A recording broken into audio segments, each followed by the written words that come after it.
Yo, hey there guys and welcome back to my channel guys.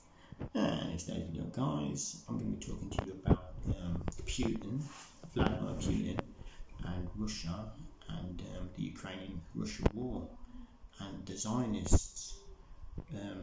The Zionists also mainly, basically in my view and a lot of other people's view, they're the reason why the war's been going on so long.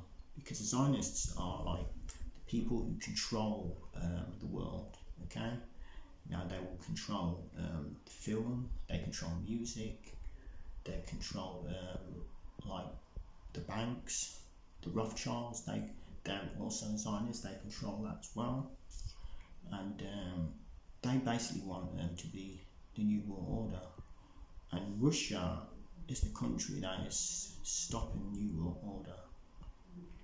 Because you see, the Russian-Ukrainian war is funded by it's funded by like it's basically it's funded by like the Zionists and the people who want the New World Order, and they control everything, as I say. Now the UK and the USA, they all have to go with the Zionist idea and their ideology. And what they're doing now, you see, is they're getting like the UK and the USA and like France, Germany, they're all chipping in, and like they're having the proxy war with Russia through Ukraine. So UK, they've not got to do anything, they've not got to go to war, they're not got to send any people to war, but they're using a lot of the UK like ammunition and tanks and jets and all that and their money, you know. And the Zionists, they're basically, they have loads of money and they basically are funding the UK and USA.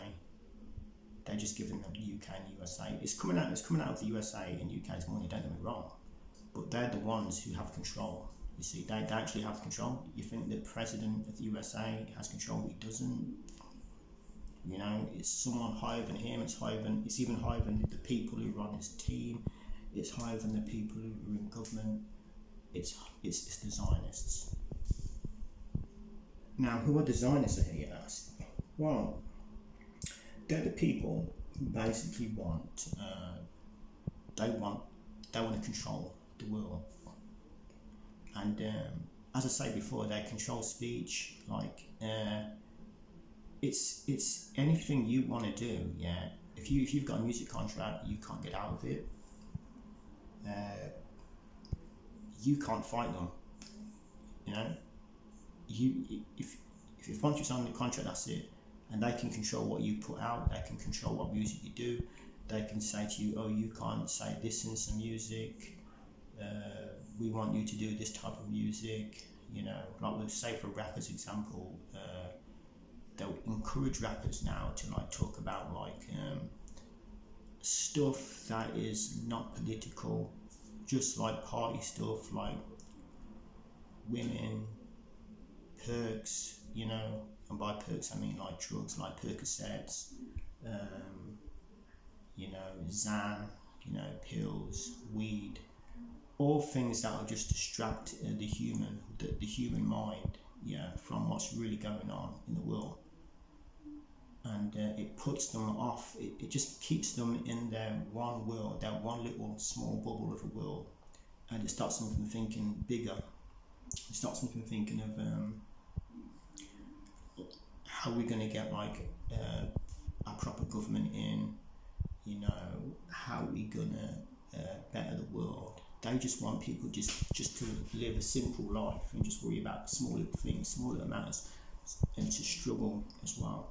The Zionists, they also control like your wages. You know, why do you think all these corporations, they're making billions and billions and billions a year, and the workers who work for them are just getting little crummy, broken crumbs of what you call a wage?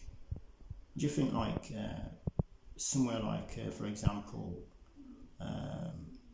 McDonald's, they make billions a year, And what do we do with the money? The money just goes into the bank and it just stays there. And who owns the banks? Zionists. That's right. The Zionists own the bank. So they have all the money in the world. They have all your money. They have the world's money. And the people who work at McDonald's, they just get a little £400, £350, £400 a week, if they're lucky, wages. And the rent is maybe 100 to 150, maybe even up to £200 a week rent. And they have the gas, the electric to pay. That must be about another 50, 60, 70 a week. And then they've got the food bill to pay, about 50, 60, 70 a week. Then they've left with maybe 30, 40 pounds for themselves. So they can't do anything, they're just stuck in a cycle. They have to just keep going to work every day, and that just keeps their mind in that one little bubble I was talking to you about. It stops them thinking about their life and how they can make it better.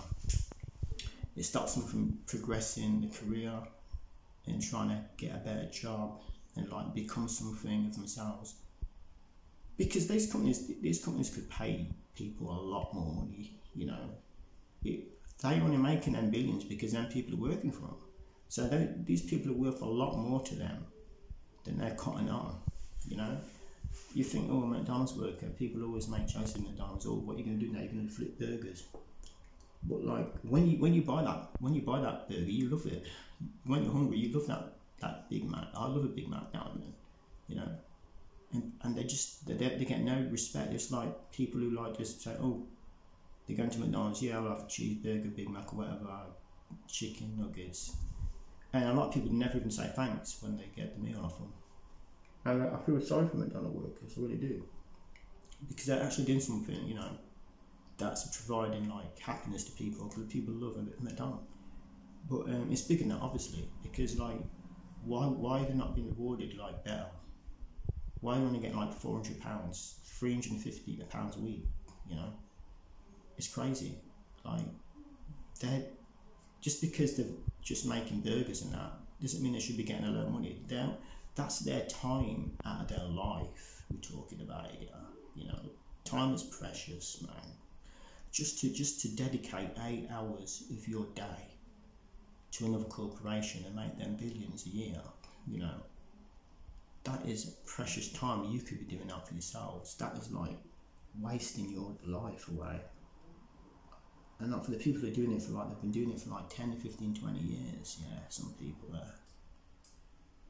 And it's crazy how they do that, but they do that, as I say, they do that just to keep you in a cycle so you don't progress in life, so you can't then challenge them.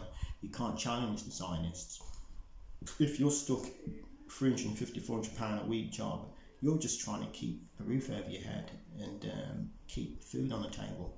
You can't, like, you ain't got time to be thinking of anything political and how to get like your country or the world in a better shape. You know, how to like strategize and think of overturning a government or something like that. You can't think nothing like that.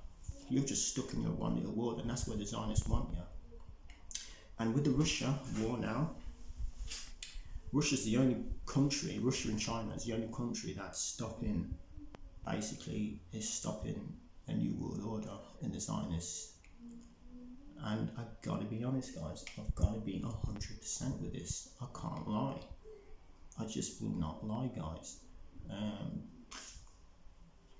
When the Zionists want this, I don't know.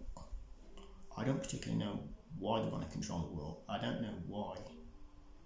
I think what it could be is because they don't want to be slaves, so they always want to be like on top, because they're worried about if they're not in power, somebody else could be in power, and then they could control them.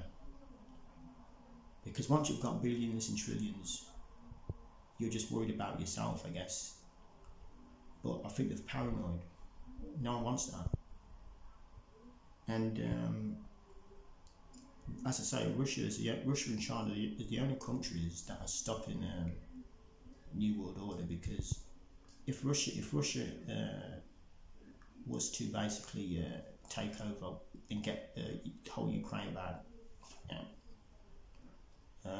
then they'd have leverage again. They'd have more leverage against NATO.